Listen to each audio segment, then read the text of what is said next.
Shalom, salam berkat sukacita buat saudaraku sekalian. Kita bertemu kembali dan tema kita kali ini sebuah pertanyaan.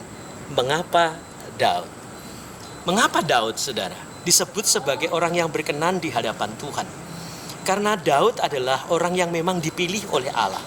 Dia tidak setampan kakak-kakaknya, tetapi dia memiliki kecantikan rohani. Sehingga Alkitab jelas mengatakan ia berkenan. Sudah pelajari dalam kitab Mazmur, itu adalah satu rangkaian kitab yang begitu indah, mengeluh-elukan Tuhan. Sehingga ada kata kalimat yang berkata, kecaplah dan lihatlah betapa baiknya Tuhan itu. Itu juga muncul karena apa? Hasil dari pergaulan yang baik, yang manis, dekat dengan Tuhan. Bahkan dalam kitab yang lain, dalam Mazmur yang lain, saudara, Daud juga berkata, kesukaannya ialah Taurat Tuhan dan yang merenungkan Taurat itu siang dan malam. Maka orang kesukaannya ialah Taurat Tuhan membuat hidup manusia itu berhasil. Seperti pohon yang ditanam di tepi aliran air menghasilkan buahnya pada musimnya. Dan yang tidak pernah layu daunnya, apa saja yang dihasilkan itu pasti baik.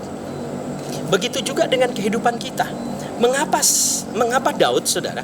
Karena Daud memang orang yang suka dan gemar bergaul dengan Tuhan. Bukan berarti bahwa dia adalah orang yang suci, kudus. Tidak, saudara.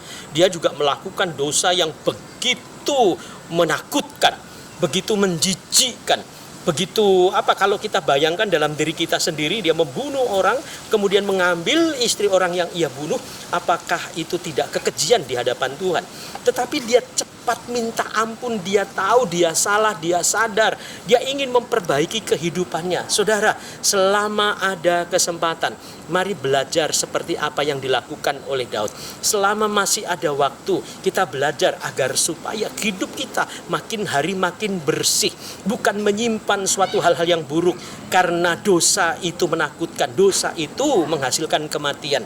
Mari kita hidup seperti apa yang dilakukan oleh Daud. Kalau kita sadar bahwa dosa itu mengerikan, dosa itu memisahkan kasih Tuhan terhadap hidup kita, mari kita kembalikan diri kita, jati diri kita sebagai bangsa pilihan Allah, Allah yang berkenan. Sebelum kita dilahirkan, Allah telah memilih kita. Kita pegang baik-baik, karena itu adalah bentuk penghormatan yang Tuhan berikan kepada kita. Maka kita juga menghormati Allah yang telah memilih kita. Sukses buat saudara dan Tuhan Yesus memberkati. Haleluya.